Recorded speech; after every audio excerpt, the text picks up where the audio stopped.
Alright, so this is the front yard. It is, some of the stuff is still untrimmed. Most of it's done. And I'm pretty impressed with how it's coming along. This is year 3 of the garden. This will be the 3rd spring. And you can see that these bluebonnets have established themselves. I put down seed once here, and they established themselves well. We've got some stragglers here. I'm going to let the stragglers grow. Change this over here. This didn't really like the full sun. So I have put it behind this tree. The sun's going to come up right there. So it's going to kind of skirt this tree. It'll give that a little bit of shade. Well, quite a bit of shade, relief actually. And this is one of my favorite trees ever. I've been waiting to plant one for a number of reasons, but I found the right spot. This is a desert willow. I'm eventually going to get 2 more, and I'll put them here. So it'll be kind of 3. They're all going to be about 4 feet apart. But this is going to be, these are kind of thin, and the leaves just kind of cast a thin shadow, not a deep shadow like definitely not like these oaks. It's going to be more like a mesquite shadow. So it'll just give the Texas sage a little bit of a breather during the heat of this summer, once it gets about 15 feet tall. And this in turn will be matched up with that, so that'll be nice. You can see this is these are 2 different oak trees, and you can kind of see it. I don't know if you can really see the growth and how they're coming along, but one of them likes to grow tall and one of them likes to grow wide. And the one that's growing wide is, man, he's all over the place. The one growing tall, he's getting down there now too. He's starting to get down there. But I've got it trimmed up inside to where it's looking pretty good. But this is the real show right here. So this is year 3 for the bluebonnets. It's definitely the best year. Year 1 was actually technically that. So I guess those have been there 4 years. Because that was a test bed, just to see if they would grow in the soil without much maintenance and everything, and they sure enough did. So I designed this. It looks, from the street, it looks like this goes straight across the ditch, but it doesn't. It actually veers up a little bit, and that veer gives me room right here, so that I have ample room for a wildflower bed. And it doesn't look like much when I draw it out right here. That's, oh, it's only that big, right? Man, that's a lot of area. You know how many berms we put in there? How much material we put in there? Same thing over here. Quite a few berms along this bank. And you can see they're even starting to spread to the beds here, over here, and up there, right inside that bed. I really had a hard time with this bed last year. This is basically a hell strip. It's right over the drainage area. And there's road grade underneath it. So I brought in soil. I don't know if you can see it, but everything's built up about 4 inches. This is a big raised bed. The soil just kind of stays in place because it kind of slopes down that way. Well, I got tired of picking out the Bermuda, so that was the big problem. And I also wanted to be able to shade these guys out here a little bit with something that really likes the sun. So what I decided on solution is Mexican bush sage. I put 5 of them in here. The Mexican bush sage is not evergreen, but it grows much bigger than the Bermuda, much thicker than the Bermuda can handle. And so by crowding them like this, I know they're going to stretch out a little bit this way. And I'm hoping to blanket this whole area with Mexican bush sage so that no Bermuda can come in this way. Right here you see all these markers, marker. And those are going, not this marker, not those. These markers, these 5, are going to be Pride of Barbados. So again, kind of a thin canopy, not very thick, definitely not like an oak, but it's going to provide some relief in the heat of the summer in August for the Mexican bush sage and in August for the Mexican marigold. It won't be big enough until I think August to really give the shade. But on this side, again, I had Bermuda coming in, and I don't want to sit out here and pick that. I'm tired of that stuff. So I put Mexican mint marigold here. Got 3 of them. 1, 2, 3.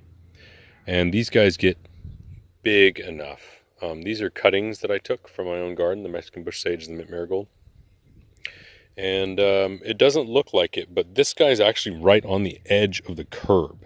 The material has come this way, like it slid down, but it just stays here. It's not really migrating this way. And it's not really migrating this way because the hill's going down this way. The slope is going down this way. So it's just kind of staying there, though it's sloped down. But again, you can see there's not much Bermuda in here right now. I did a pretty good job on it last year with just suffocating it with vinegar and cardboard and mulch. And if I saw one pop up, I'd dig back the mulch and I'd kill it with vinegar and put cardboard over top of it and put mulch back over top of it and let it come back again. And not much of it has come back in here. There's a little bit of this stuff, right? A little bit. But anyway, it's pretty springtime. This bed is going to look awesome. This is a Mexican oregano, and I'm eventually going to have 2 more of them here. It looks great in the summer as well, and I think it'll fill in nicely just right here. I'll just put a couple more of them right here. Actually, boom, boom, I'll put 2 more of them right here. This is going to be an open space. So that's what I've got for the front right here. Let's walk down.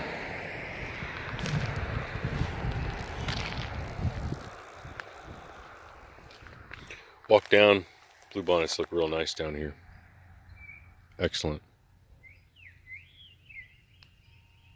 I mean, you just heard a car drive by, but other than that, it's pretty peaceful out here. Working from home is pretty awesome. And these wildflowers have not come up. Well, they've come up, but they haven't bloomed. It's not accurate. This is the larkspur. Larkspur look like they might put on a decent show this year. Last year we didn't get a lot of rain, and I don't water them, so they didn't come up very thick. I did wait for them to turn completely to seed, and I put out 1 additional, or I think 2 additional packs of seed, but that's it. So this larkspur is what it is. I don't think it's going to get very thick this year. I mean, it just seems to be kind of in this one area it's thick, which is kind of disappointing. It looked like there were a bunch down here earlier in the year, but it turned out that was false carrot. And you can see some of the false carrot here. There's false carrot right there, false carrot over there. All the stuff with white tops on it. And there's some larkspur over here. I mean, there's some. It's coming up. There's a larkspur, and so there's some, but they're late. If they're coming up this late, they're late. You can see over here the Indian paintbrush. It's coming up. Deer haven't found it yet. The deer always come and graze this. They just haven't found it yet.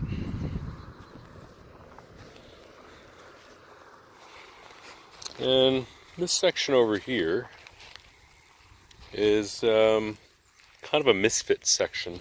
I've tried several things here. Nothing has seemed to take. So the bluebonnets have taken. And I put 1 package of larkspur seed over here because I've tried larkspur over here before, but for some reason it doesn't take. But I put larkspur over here, and it seemed to work this year. So a little bit more over here. Overall, it's not bad. Could be bigger. There's more though. Real proud of this. Standing cypress. It's been here for almost 3 years. Oh my gosh, please bloom. Put these seeds down in September one year. That's 2 years ago. I mean, I'm ready. It's almost been 3 years. It's been 2.5 years I've been waiting for these to bloom. They're about, and they look pretty good. Standing cypress. You can't cut it ever because it has to come back. So there's 4 of them here. I don't know if you can see that. There's a lot more coming back. I've put seeds out 3 times. I can put seeds out every year. There's some right here. Some over here. There. One right over there. Some behind. They're mixed in. And then over here I started more. Since this is working and since I was just waiting to see if they would actually if they would bloom. I suspect these will bloom. And so I went ahead and put some granite down and put some more standing cypress seeds in. So hopefully 3 years from now, it'll be looking like that. I can't believe 3 years. Oh my gosh. So 3 years from now, hopefully it'll look like that. My plumbago is looking pretty ragged. partly because I hacked the heck out of it this year to take cuttings. Only one of the cuttings lived. I mean, it was the least successful of the cuttings I took. Very frustrated by that, actually. Man, I just love this thing, the Yucca rostrata. That is just a beautiful specimen. This guy is, I mean, he's almost 20 years old. And you can see there's dead underneath there now. There wasn't dead before, so that's how I can tell that it is definitely maturing. Dead stuff under there. So this one grows up, and then the leaves move down, and then they die on the bottom. Mystic Spires Sage. I'm going to use this. I think I'm underutilizing this. This definitely outcompetes the Bermuda. I mean, there's no, look at this. There's no Bermuda in there. These things just cover this area, so I think I'm underutilizing this. I'm going to try and divide this some more and use this some more. Copper Canyon Daisy. You know, I'm just disappointed. 2 years in a row this was supposed to bloom. It's frozen back both times because we had a frost in November. So I am definitely going to take the Copper Canyon Daisy to Houston and put it in a pot or mount it up somewhere. I do like the plant, but it just freezes to the ground before it blooms. Like, it's not worth it. This is valuable real estate here. I can put other stuff in here, it's gonna bloom. You know, same thing in an effort to combat the buffalo grass, like I was saying. We are going to have, when I pull this out, I'm gonna put a Salvia Gregii, not in the same hole, but right next to where it would have been. So I'm gonna put a Salvia Gregii there. And there's already Salvia Gregii, Salvia Gregii, Salvia Gregii. There's 3 of them there. So I'm also going to put one over here, probably closer to this, because these will grow together really quick. And this is already going to sandwich, so I don't want to kill it, you know what I mean? Probably closer to here.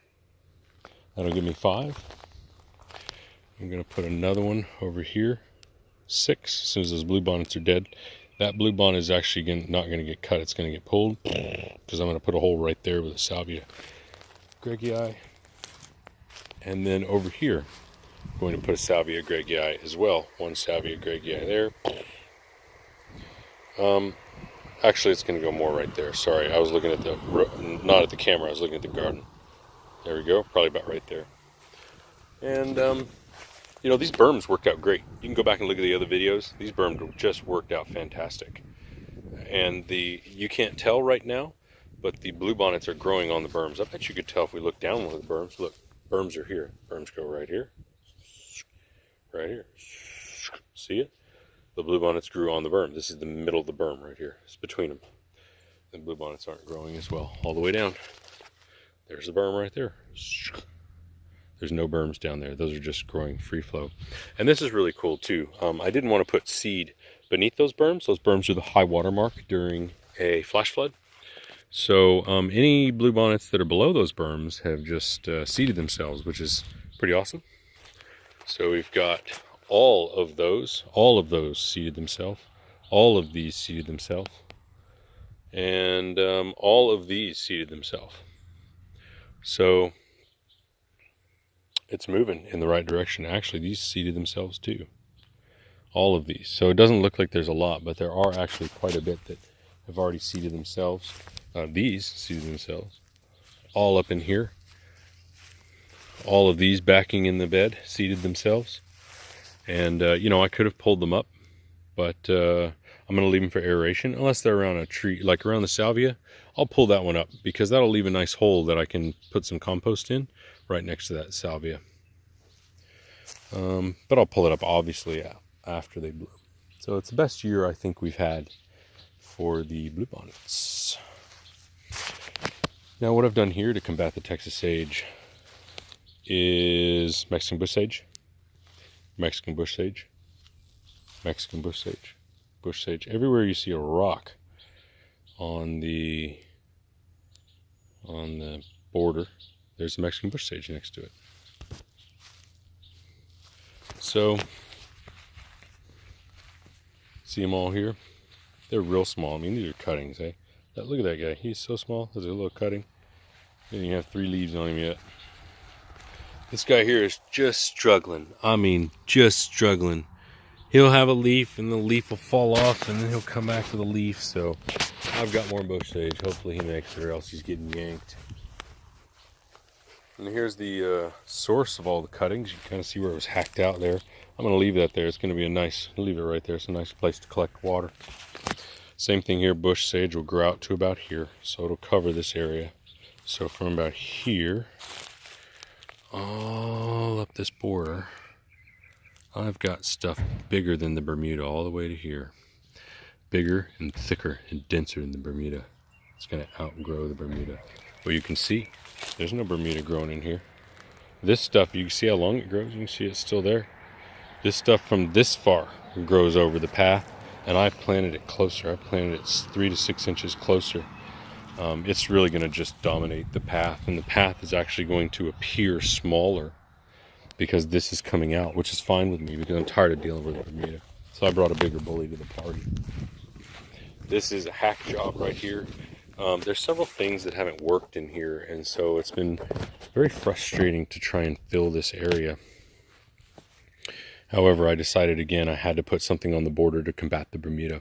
And so what I've done is used Mexican mint marigold. I dug one up there. You can see a hole. Dug that guy up. Moved him over here.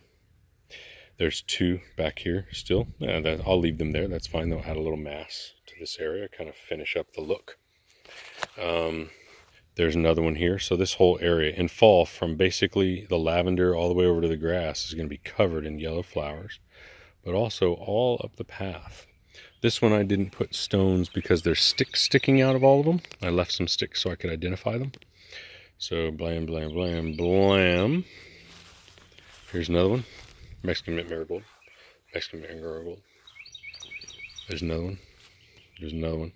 I'm going to put in 2 more.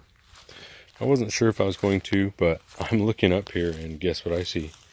There's Bermuda right there. Okay, that's fine. I'll bring something to beat that. I'm tired of messing with it. See that right there? I'm not messing with that anymore. I'm putting something right there. I'm putting the hole right there. And this thing is just, it's going to outdo these guys. So let's go. Bring it. Same thing here. See where the Bermuda's coming in? I'm putting another plant. Well, I'll probably put it further away. Probably put it right here. A little bit further away from this guy. And I'm just going to let it dominate this whole area. It'll meet up with this one over here. Meet up with that guy. And they're just going to take over the whole area. This area I think would be excellent for plumbago right here, because these are the remnants of the Esperanza. I wasn't sure how high up the stem it was going to grow, and so whatever. I'm going to wait for it to start growing before I cut it this year. Just this one. I cut down the others, so that's fine. You can see it's right there. Other Esperanza. There's another one over there, right over there. So I think right here in this hole, in this where this chives, I think I'm going to put plumbago right there to kind of finish the look. I mean, the soft blue with the orange and the yellow will look like a sunset, and you know, the yellows over here and the yellows with the Esperanza. I think the blue's gonna add a nice relief in there. Especially the fall yellow is just going to be dominant right here, all up and down here. So if you look, this is what it's going to look like. It's just going to be from here all the way over to there, and then over there, all this whole area, and pretty much outside. Again, I planted these close enough that they're going to grow about 18 inches outside, which is fine with me. I'll make the path smaller, but I'm not dealing with the Bermuda. And so they're going to grow way outside the path like this and make the path only about 2 feet wide down here, and then it'll get wider out here. But they're going to grow over the path and cover it. I'm not dealing with it. You see it growing in right there? I did so much work in this bed to get that out last year. Not dealing with it. Putting a big old plant right there that gets 5 times the size of Bermuda and grows more rank, and it's called Mexican mint marigold. Let's see what else. Man, the lamb's ear looks beautiful. I need to divide the lamb's ear. My goal with the lamb's ear is to box in the Greg's Mist flower. I want the Greg's Mist flower also to manage this border. That's the border plant. But I can't let it get out because it'll get out into here and just take over, right? So I'm trying to put lamb's ear here, fill that in. But I also want lamb's ear to fill in this area too. So I need more here and more up there, and I just need to divide them. I just haven't. These are succulents that made it through the winter without any protection or care from me. Can't believe they did awesome. They look good. They're coming out for spring, that's for sure. A little clover in there, but the rest of it's just succulent. Pull that clover out. Excellent. Again, lamb's ear. Love the lamb's ear for getting in kids. That's why it's right by the door. Four-nerve daisy has got to be one of my favorites. I mean, it just blooms can till can, just on till off. I don't know that it ever stops blooming. I mean, maybe for 30 days out of the year, maybe, but it's not continuous. I mean, it'd be like a week here, it'll stop blooming, and 10 days there, it'll stop blooming. Other than that, it's blooming. It's just crazy. They are starting to pop up around the garden, which is fantastic. Got one here out of place, got one here out of place. I say out of place because I can take those, got one there out of place. I can take those and continue to build the border that I want. The border that I want is to border in the, Greg's Mistflower. I've got a tiger here. This thing will take over this whole bed with rhizomes. So I got to put some stuff here with pretty deep roots and pretty dense. And so I can just maybe close that gate and start building back with new ones. That's what I intend to do. Here's another one right here. And there's a few more around. There's, I think, 6 of them. So I should be able to close that up. That'd be nice. This is the tuberosa. And I don't see any tuberosas. I'm pretty sure that's not a tuberosa. This is the milkweed, and it is the splitterosa. I forget how you say the first word. But these are the tuberosa version. They're native. They take several years to grow and bloom, and they're not coming back yet. They're very hot weather plants. So, gosh, I hope they come back. I spent a lot of time. This is my milkweed area. I wanted milkweed all up in here, and it's just been so unreliable. It's been very frustrating. Yeah, this Salvia gregii is going to be moved. You can't see it, but there's a little Esperanza right under there, a little volunteer that came up.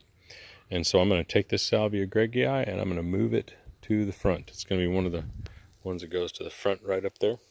I've got several more that I'll show you during the cuttings. There is one lavender there. I know I've skipped over the lavender. I bought 6 lavenders. I've killed 5 of them. This is the one I have not killed. I literally never touch it. I put it in, I watered it twice. That is it. I've never touched it since then. And it looks like it's not doing that well. I mean, that plant is sitting in a 5-gallon bucket full of granite sand and compost. And it's just not doing well. So I think lavender is just not meant for this area. I will gladly fill that with another Mexican mint marigold and close that loop against the Bermuda, the evil, wretched Bermuda. Yeah, so this is Greg's Mistflower. Just haven't cleaned it up. You know, the Pride of Barbados, haven't cleaned it up. Esperanza, haven't cleaned it up. I'm going to move some of the chives. The chives were an experiment. I put chives in the area where deer were walking. And so it's kind of interesting to see. They're almost like reminders. At one point, the deer would walk through here. This is where they walk through our yard, right here. They'd come out, do, do, do, do, do, do, do. So I put chives right there, and they stopped walking.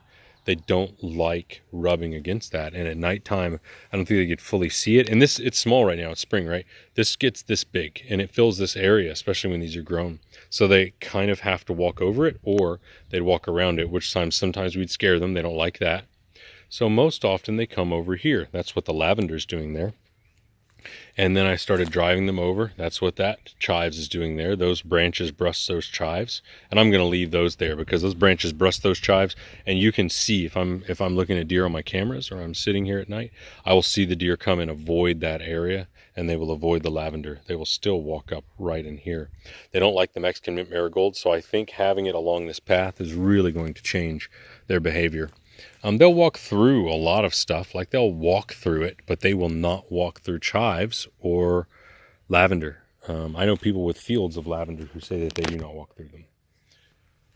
So this is very disappointing. I planted one year 17 tropical sages here, expecting them to be hardy and come back every year. Maybe it's just not warm enough yet, but there's only 3 or 4 of them come back. Extremely disappointing. They've been here 3 years now. Every year I've brought in saplings from other areas to put them in here. and they're just not growing. So I'm giving up on the tropical sage in this area, and I'm going to move something else, potentially Texas betony. Look at that. Tropical sage, Texas betony. Wow, this has only been here 1 year. It is thick, thick, thick, thick. And these are only, this is 9 plants, not 17 like I did with the Texas or the tropical sage, the Salvia coccinea. This is Texas betony. I have not had it before. It's supposed to be an excellent hummingbird attractant. It's also supposed to be one that the hummingbird scouts look for. That's one thing I was looking for. I was told that the hummingbird scouts are looking for certain plants, and they're looking for early bloomers. And I know that red is one of their favorite colors, so I got a tray of 20 Texas betony, and I put them around here. So this is a big mess of them, and they're doing pretty well. This is their 2nd year. They made it through the winter. They never died back to the ground, so I'm expecting good things from this year. You can tell they have a sage-like flower. They're tubular. The leaf is kind of triangle, and it's a box stem, which makes me think it's part of the mint family. This was an experiment here. Wavy, scaly cloak fern. And you know what? This guy's not thick enough to hold a border, but he's bad enough to be in my garden.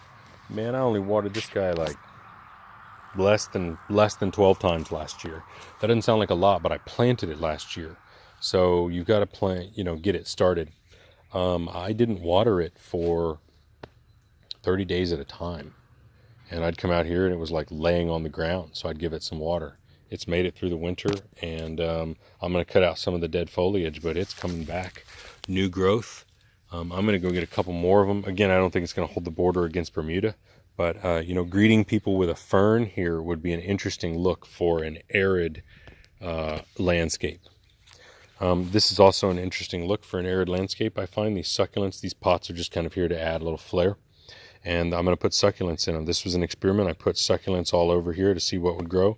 That's the only one that did. So I'll stick some more in here, shade succulents, to see what grows. And hopefully I'll get some interesting looking stuff going on in there. Bamboo muley. Man, that's looking good. This is the 4th year. This is one of the first things I planted was the bamboo muley. 4th year for the bamboo muley. Died back 2 years ago. So this is 2 years of growth. It did not die back this year. You can see it seeding and everything. Looks very nice. I like the break in texture from the compact yopons over there. This is something I'm really proud of, a succulent garden. It's a 2nd year for the succulent garden, going into the 3rd year. I've got to replant some. I should say that this is a non-covered succulent garden. This is a full native. That's why it looks a little bit ragged. I haven't got in there yet. This is a full native succulent garden. If it doesn't survive the freeze, it doesn't survive here. Now I've got some things tucked in with other pots, right? Like this right here is kind of fragile. And so I've got it tucked in with other pots that'll kind of cover it. I did that a little bit of that strategically. This stuff over here doesn't do frost very well. Kind of covered that in stuff, right? There's a lot of stone there to cover it. Stone here and heat and all that stuff. But this lives outside in Austin, Texas. It has survived snow. It has survived ice with no cover. So this is pretty awesome stuff. I'm going to transplant this stuff to several pots out here because, again, it requires no maintenance. And you can see the variety of succulents that are there. Same thing here. No maintenance. See the variety of succulents. This right here, man, I thought I was going to lose that. Sure is coming back. I can put that in pots now. It survived snow. It snowed a little bit last year, just a little bit. Little succulents here. I'm going to change this up. I'm going to put something else there because those just aren't doing well. The deer like them too. My fern garden, as you walk in, button fern, river fern, wussy fern, I don't even know what that is, but I don't like it. Asparagus fern, and man, I can't remember what this is. Something fern. So just to add nice textures, I just like the textures by the door, especially against the red. The red and the green are very good contrast. You can see this big pillar adds almost like a tree. And it'd be a pretty big tree, right? It'd be a pretty big oak tree with a nice big canopy and everything up there. So this is a good spot for this. In fact, it's doing well enough that I'm going to get another one This is a pitcher plant. It's a rainforest plant, not supposed to be outside. It's on the north side of this pillar. It gets sun right now. It gets sun for about an hour and a half every day, direct sun, even during the summer. And it is okay. Everyone told me it would die. It's fine. And there are even pictures on it. You can see there was a pitcher that just died. Here's an active pitcher right there. I don't know if you can see it right there. I get my hand out of the way. How about it right there? So that pitcher right there catches bugs. And if you put a flashlight up to it, you'll see bugs in that pitcher. This is a carnivorous plant. I bring it in when it gets below 40. And I bring it out when it gets above 55. So, you know, for a couple of months a year, it's in and out, you know, a couple times a week. But usually it's outside for 10 months out of the year, 9 months out of the year, and just sits here. I have to give it distilled water. I have a rainwater collection right here from the gutter, just a small one. It's only for this plant. So yeah, and there's a little Boston fern under there that's a volunteer, just came up and lives under there. I do nothing to the Boston fern, I just water that plant. So there you have it. That's almost all the front, almost. I know, look at this 30-minute video. Can you believe when I first started these videos, it was all I could do to do 10 minutes of video. Look at this, I'm not even done. The palmetto sage, or palmetto palm, Sabal minor, dwarf palmetto.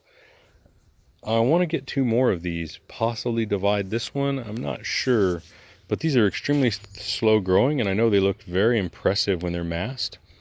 A replacement tree is going to go right here. Eventually, there's going to be a replacement tree right there. So this will be a great spot to put 2 more. And I might put one right here to start with, and then once the replacement tree gets there, put one right there. But I need the replacement tree to kind of block this sun. Block the sun. Like I said, not everything worked. This is a failed dill garden. It's not coming back anymore. It just wouldn't flower. Stuff happened. It wouldn't flower. This is black and blue sage. Love, love, love the look of this sage. There's only 4 of them coming back. 1, 2, 3, 4. I'm going to really pin these down this year so that hopefully at the end of the year I'll have 9 of them right here, just all over the place. It's going to be a big growth year for that. And that's what I got right now. I'll show the side yards here in just a little bit.